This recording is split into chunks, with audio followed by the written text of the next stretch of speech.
Jésus garde l'incognito, Alexanders. Aujourd'hui, si vous entendez sa voix. 1. Il sort un flacon de sa veste blanche, se verse un petit verre et le lève en me portant un toast. À votre santé et à notre vieille amitié. À la vôtre, papa Bindernagel. De bon matin déjà, un petit verre. Avec un sourire, je le menace du doigt. Il me tend un flacon. Je le renifle, curieuse de connaître son contenu.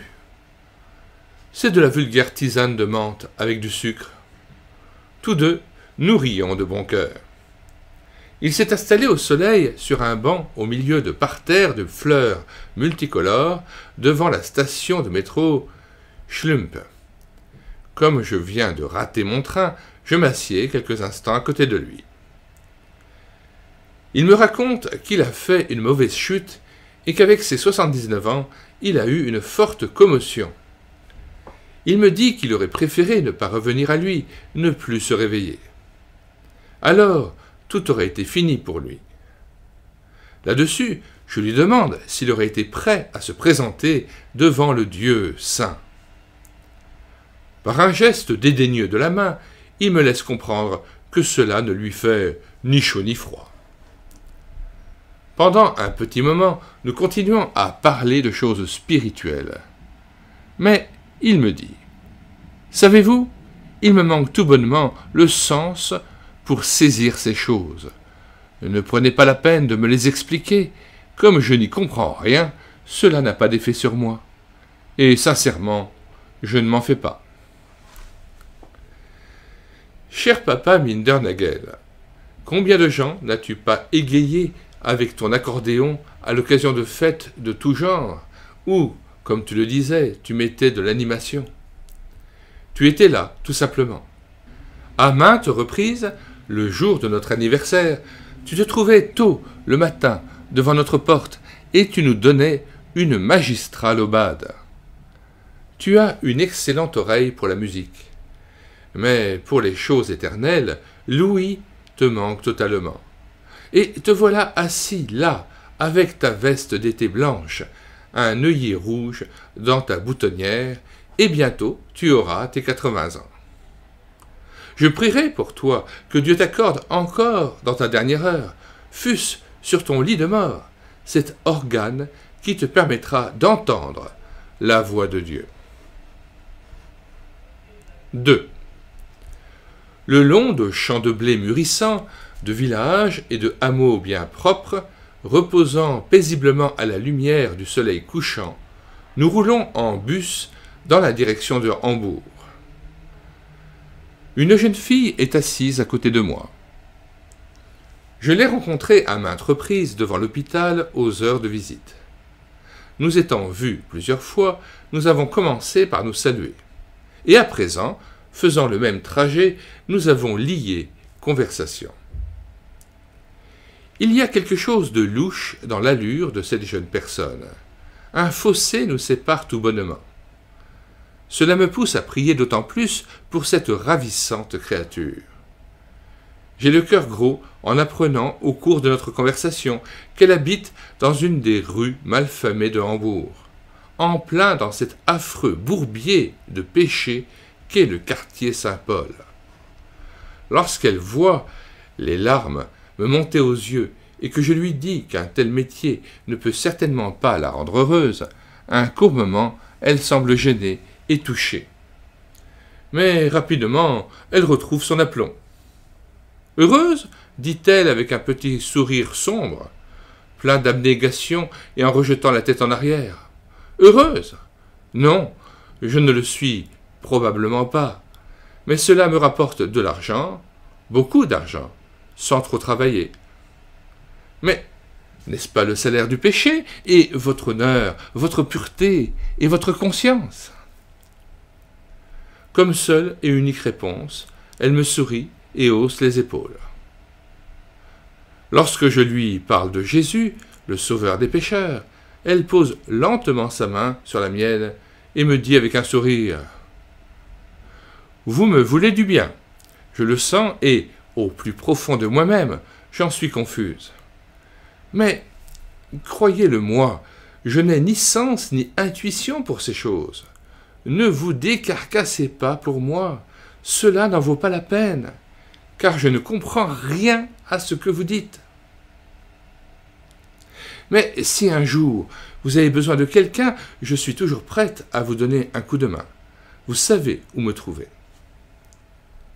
À peine 1 heure plus tard, elle se tient à un des coins de rue les plus tristement célèbres de Hambourg, cherchant à aguicher les hommes par des regards qui vous transpercent comme une lance. Je la vois depuis le tramway, et cela me fait saigner le cœur. 3. Dans un petit restaurant de la place Karl Muck, j'avale rapidement mon repas de midi. Soudain, la salle à manger se remplit. Une société cinématographique est en train de tourner quelques séquences d'un film au palais de justice. Le régisseur donne quelques directives brèves et précises. D'après ce que je comprends, ils ont une pause d'1 heure, après quoi ils reprendront le tournage. C'est amusant d'observer la cohue grouillante, multicolore, et de voir comment elle se démêle peu à peu. À ma table, 2 hommes d'un certain âge et une ravissante jeune fille ont pris place après m'avoir demandé si je le permettais. Une certaine réserve et une extraordinaire fraîcheur se dégagent de la jeune femme. Il est évident qu'elle n'est pas encore sur son terrain dans le monde du spectacle. Hélas, qui sait pour combien de temps? Car elle ne restera pas toujours pure et intacte si elle continue à évoluer dans ce genre de société. Un soupir monte au ciel. Seigneur, garde cette jeune personne, donne-moi une occasion pour l'avertir, pour lui parler de toi. L'un des 2 messieurs semble jouer le rôle du père protecteur.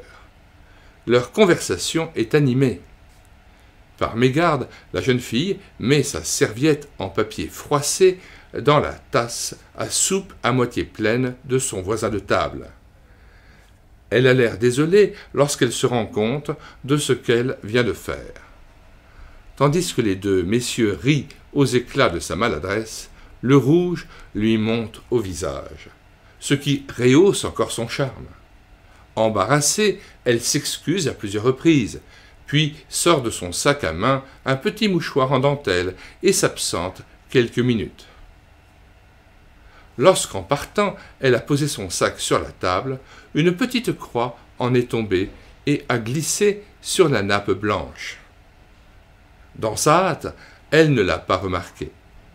Mais moi, je l'ai vue et je m'en suis réjoui. Je prends vite une petite carte de papier Bristol blanc et j'y écris « Fais de Jésus ton seul bien, tout le reste ne sert à rien. » Elle revient, je prie pendant qu'elle s'approche. Les 2 messieurs sont allés boire un petit verre au bar. Pour le moment, nous sommes donc seuls à table. Elle fait de grands yeux et jette un regard interrogateur sur la petite carte blanche et la croix en argent, puis sur moi. Soudain, elle s'exclame « Je le sais bien, je ne suis pas à ma place, mais j'ai accepté l'offre qu'on m'a faite, parce que j'étais sans travail. Ma mère m'a fourré la petite croix dans la poche en me disant de ne jamais oublier qu'à la maison, elle priait pour moi. Croyez-moi, j'avais tellement envie de gagner un peu d'argent que j'ai voulu saisir l'occasion. On m'a dit que j'étais faite pour ce film, et qu'ensuite, on me donnerait peut-être une bourse pour recevoir une formation. Tout cela était très tentant. Mais si l'on veut prendre à cœur ce que vous avez marqué là sur la carte, il est impossible de rester sur le plateau. Quand je regarde la petite croix, je vois les yeux suppliants de ma mère, et je perçois les avertissements de ma conscience. Ma chère enfant, obéissez à la voix du Seigneur. N'ayez pas peur, ma décision est déjà prise. C'est la première et la dernière fois qu'on me verra dans un film. Dieu m'a parlé très sérieusement par les paroles que vous m'avez laissées. Je discuterai de tout cela avec ma mère. Je l'aime beaucoup. Elle m'aidera à me relever. Et à vous, un grand merci. Votre exhortation est tombée à pic. On se sépare, car, avec une voix de stentor, le régisseur vient d'annoncer la reprise du travail. Mais toi, ma chère enfant, que Dieu te bénisse d'avoir écouté la voix de Dieu et de lui avoir obéi. 4. Il n'y a plus que quelques minutes avant le moment de prière qui précède le culte. La place à ma gauche est encore libre. Et voilà que soudain s'y assied un jeune homme qui a dû passer la nuit dans les cabarets de Saint-Paul. Je me trouve mal, tellement cet homme sent mauvais. Oui, mon malaise est tel que je suis obligé de prendre la fuite au plus vite et de sortir. Une fois à l'air, je me sens mieux.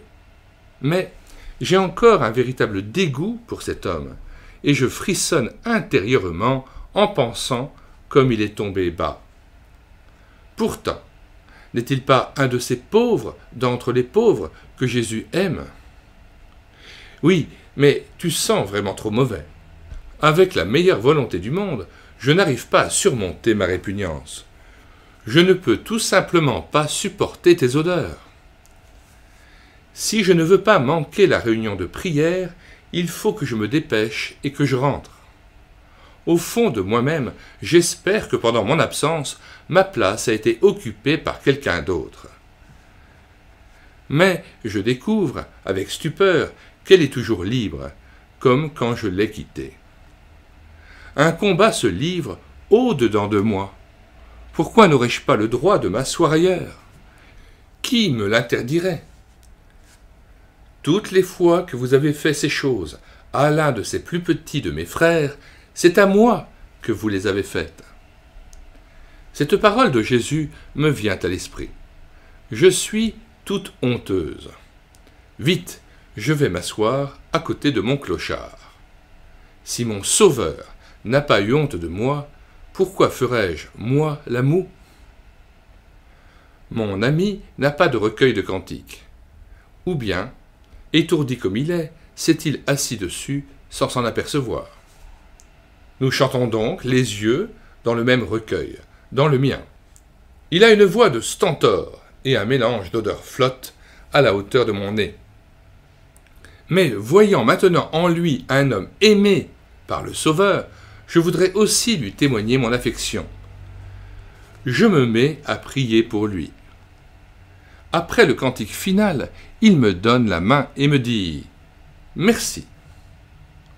« Merci, pourquoi ?» lui dis-je en riant.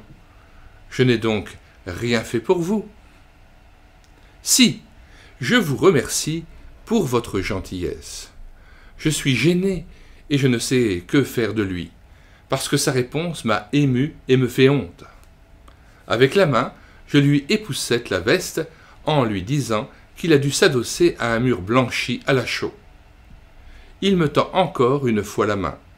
Je suis toute heureuse d'avoir pu lui rendre ce petit service. Lorsque je lui demande s'il a compris ce qui a été dit, il me répond en toute simplicité, mais avec beaucoup de sérieux. « Oh oui, Dieu m'appelle. » Mon cher ami, même si, à cause de ton odeur, je ne pouvais pas te sentir au début, maintenant tu as ta place dans mon cœur, parce que tu as entendu la voix de Dieu qui t'appelle. 5. Je suis au comble de la joie. Je viens de devenir propriétaire d'un très bel appartement dans un immeuble neuf. Il est vrai que je vais habiter sous les toits, mais qu'importe. Ainsi, je suis plus près du ciel. C'est un grand bonheur pour moi, je n'en reviens pas. Le déménagement a déjà eu lieu. Mais j'ai encore des coups de marteau à donner, des meubles à mettre en place, des objets à déplacer et à déballer. Et voilà que déjà on sonne. Les premiers visiteurs arrivent. Ce sont nos triplés de l'hôpital Elim qui m'apportent une magnifique azalée. Ce sont mes tout premiers hôtes, et elles veulent me chanter un cantique. Le Seigneur même, leur ai-je demandé. Mais toutes les trois secouent leur tête d'un air important. Que me chantent-elles? Bon Sauveur, berger fidèle, conduis-nous par ton amour, et, de ta main paternelle, nourris-nous au jour le jour. Béni sois-tu, tendre Maître, Jésus, nous sommes à toi seul nous voulons être, béni sois-tu, notre Roi. Je les ai prises dans mes bras, et je les ai remerciées de tout cœur. Rien de ce que mes autres amis et connaissances, venus par la suite, ont pu me dire, ne m'a autant réjoui et ému que la louange de la bouche de ces enfants. Oui, mon cœur jubilait avec elles. Béni sois-tu, notre Roi. Mes brebis entendent ma voix, je les connais, et elles me suivent. Soyez bénis, vous trois qui connaissez la voix du bon berger et qui le suivez. Soyez bénis, vous qui avez eu déjà, dans votre enfance, une oreille attentive à sa voix. Oui, c'est Dieu qui accorde à la fois des yeux qui voient et des oreilles qui entendent. Avant de nous quitter, nous vous invitons à regarder dans les commentaires de cette vidéo les différents liens de téléchargement gratuits que nous vous proposons, et notamment le téléchargement de cet ouvrage de Lexa Anders, Jésus garde l'incognito, mais aussi le lien vers les audiobooks de Lexa Anders que nous avons déjà assurés, notamment La femme du bon Dieu et Noël avec ou sans Jésus. Avec le lien vers ces audiobooks, il y a aussi bien sûr le lien de téléchargement des ouvrages correspondants. Le téléchargement se fera à partir du site médiathèquechrétienne.fr, site que nous avons bâti en synergie avec cette chaîne YouTube Elle écoutait sa parole, afin d'assurer la réédition numérique gratuite des ouvrages chrétiens épuisés et non réédités. Nous en sommes à 1500 ouvrages que vous pouvez télécharger gratuitement afin d'enrichir votre vie intérieure et d'approfondir votre connaissance de Christ et de Dieu. Alors n'attendez plus, sur la barre de recherche Google, vous écrivez tout simplement médiathèquechrétienne.fr, tout attaché d'un seul tenant et sans accent. Arrivez sur le site, vous cliquez sur Livres à télécharger, puis vous faites une recherche par ordre alphabétique d'auteur.